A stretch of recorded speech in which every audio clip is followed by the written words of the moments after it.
merci à mes copanélistes, en particulier au docteur Chiheb pour ses propos très encourageants et très courageux. Et comme l'a dit Claude, je souhaite apporter peut-être aussi une perspective historique et géopolitique à ces accords et peut-être justement comparer cette normalisation, cette stratégie d'Israël avec les pays sunnites de la région, depuis le Maroc jusqu'au Golfe Persique, aux Émirats arabes unis et le Bahreïn, avec ce qui fut la stratégie d'Israël dans les années 60, qui consistait à l'époque, c'était la guerre froide, et puis c'était évidemment le conflit avec le monde arabe qui était dirigé, mené en particulier par l'Égypte de Nasser, une stratégie qui avait été initiée à l'époque par notre Premier ministre David Ben Gourion, de créer une alliance de la périphérie avec les pays non arabes du Proche-Orient au sens large, qui partageaient avec Israël d'abord le fait de ne pas être un pays arabe au Proche-Orient, mais qui partageaient également avec Israël d'avoir comme ennemi commun, on a parlé tout à l'heure d'ennemis communs, l'Union soviétique et également le nationalisme arabe.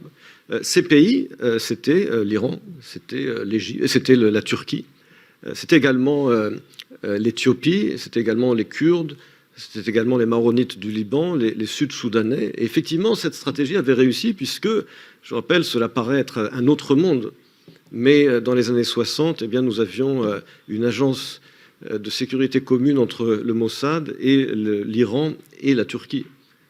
Et que l'Iran était notre principal fournisseur de pétrole, qu'il y avait des vols directs entre Tel Aviv et Téhéran, que nous avions une coopération très étroite dans le domaine sécuritaire avec ces trois pays que j'ai rappelés, comme je l'ai dit, à la fois contre l'expansionnisme soviétique, mais également contre le nasserisme.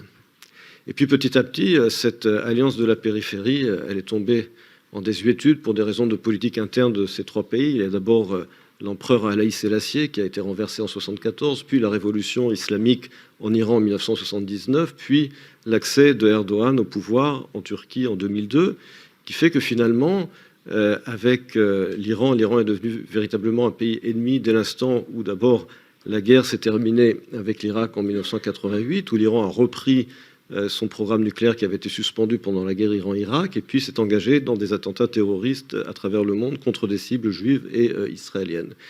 Et également avec la Turquie, les relations se sont énormément dégradées dans les années 2000.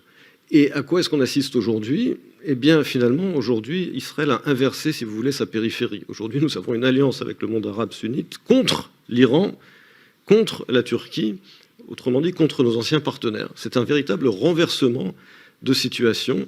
Alors évidemment, avec la Turquie, comme on sait, il y a des pourparlers récemment pour essayer de voir si on peut rétablir cette relation, mais c'est encore trop tôt pour savoir quelle va en être l'issue. Je pense également qu'il faudra attendre le résultat des élections en Turquie pour savoir si véritablement il y a une opportunité de réparer ces relations. Alors évidemment, au fond de cette coopération aujourd'hui, de cette normalisation entre Israël et le monde arabe, en particulier dans le Golfe, il y a évidemment la menace iranienne et le programme nucléaire iranien. Qui fait qu'effectivement, les pays du Golfe, en particulier après la signature de l'accord sur le nucléaire en 2015, sont devenus extrêmement inquiets de l'attitude des États-Unis vis-à-vis de la politique américaine sur le dossier iranien et savent très bien quelle est la première puissance militaire du Proche-Orient et que donc cette alliance avec Israël est devenue indispensable. Il y avait bien entendu, avant les accords d'Abraham, une coopération sécuritaire qui n'était pas officielle, mais elle a été officialisée, en particulier grâce aux décisions qu'a prises à l'époque les États-Unis pour aider ces pays à officialiser leurs relations avec Israël. Alors il y a, comme je l'ai dit, évidemment la menace iranienne, mais ce n'est pas seulement ça. C'est également l'aspect énergétique, puisque l'énergie joue un rôle central au Proche-Orient. Je vous rappelle que les pays rentiers, le modèle rentier des pays pétroliers n'est plus viable. L'ère pétrolière, nous sommes déjà dans l'ère post-pétrolière dans la mesure où si vous regardez la courbe des prix du pétrole historiquement depuis 2014, alors il y a évidemment eu des remontées récemment à cause des crises internationales, mais historiquement les prix du pétrole ont diminué de façon systématique depuis 2014, ce qui fait que des pays rentiers ont aujourd'hui des déficits budgétaires énormes. Ils parlent sans arrêt de la nécessité de diversifier leur économie d'y introduire de la technologie pour pouvoir assurer leur croissance à long terme. C'est un des leitmotifs en particulier de MBS en Arabie Saoudite. Et tout le monde sait très bien que la croissance économique aujourd'hui, dans l'ère post-pétrolière, dépend évidemment de l'innovation technologique.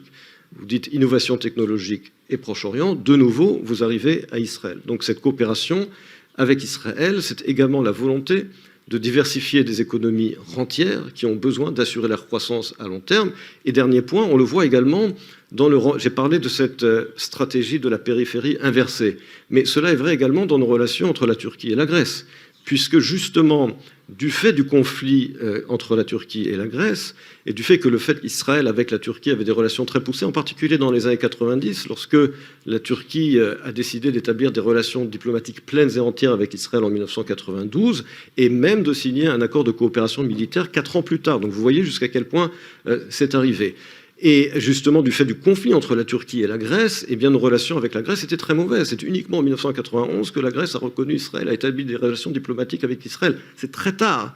Et là, aujourd'hui, on a aussi un retournement de situation. C'est-à-dire que relations qui se sont dégradées avec la Turquie et relations stratégiques, je dis bien stratégiques avec la Grèce. La Grèce, aujourd'hui, est considérée comme un partenaire stratégique d'Israël. Elle fait partie aujourd'hui de cette grande alliance à laquelle nous assistons dans le cadre des accords d'Abraham, également du fait du facteur énergétique. La Grèce, pays qui a subi une très grosse crise économique en 2008 avec la crise financière et qui s'est rattaché, si vous voulez, à ce partenariat énergétique puisque Israël est devenu une puissance de gaz naturel en 2009 et qu'avec avec Chypre, c'est un pôle très important d'exportation de gaz naturel qui est important également pour l'Union européenne, comme on l'a rappelé dans le cadre évidemment de la guerre en Ukraine et du besoin de l'Union européenne de réduire sa dépendance énergétique vis-à-vis de la Russie. Alors évidemment, Israël et Chypre ensemble ne peuvent pas remplacer la Russie, mais constituent un pôle important de diversification. Et comme la Grèce a besoin de cet apport économique, du partenariat chypriote-israélien, ça explique également ce renversement d'alliance. Dernier point, ça explique aussi justement pourquoi maintenant Erdogan décide de se rejoindre de nouveau, puisqu'elle a été complètement exclue de ce partenariat énergétique. Partenariat énergétique, entre parenthèses, a été formalisé en 2019 avec la création du Forum du gaz naturel de la Méditerranée orientale, qui inclut Israël, Chypre, la Grèce, l'Égypte, la Jordanie, l'autorité palestinienne, l'Italie, la France et les Émirats arabes unis. Et Erdogan a été complètement exclu du fait de sa politique hostile vis-à-vis d'Israël. Maintenant, il tape à notre porte à cause de l'effondrement de la lire et de sa situation économique. Alors, on est en train de voir, bien entendu, au moment où on se parle, s'il est sérieux, quel va être également le résultat des élections. Mais on voit bien, et je termine là-dessus, qu'il y a là une véritable révolution copernicienne dans les alliances de la région. Et qu'il y a également, et vous l'avez rappelé, qu'il y a une véritable paix entre sociétés civiles. Je dirais que la paix que nous avons, la paix formelle que nous avons avec l'Égypte et la Jordanie est une paix de gouvernement, une paix de réel politique. Il n'y a pas de véritable paix avec ces pays au sein de la société civile. En revanche, avec le Maroc, avec les Émirats arabes unis, avec le Bahreïn, on voit véritablement une véritable coopération, je vois dans le domaine universitaire, coopération universitaire, une véritable interaction entre les sociétés civiles. Et c'est cela qui donne espoir, je pense, et c'est cela qui également porte le potentiel d'un élargissement de ces accords. Ça ne veut pas dire qu'on peut être d'accord sur tout, mais on n'est plus dans je parlais de Nasser tout à l'heure, de la propagande des années 70 ou 80 qui niait aux Juifs leur appartenance à la région. Il y a aujourd'hui un respect mutuel, une reconnaissance mutuelle, et vous avez parlé du passé des Juifs au Maroc, pour qu'on arrive à une véritable paix. Et je pense que là, il est important que l'Europe et la France puissent apporter leur contribution très importante à ces accords pour qu'il y ait une véritable pacification de la région qui aille du Maroc jusqu'au Golfe Persique. Merci.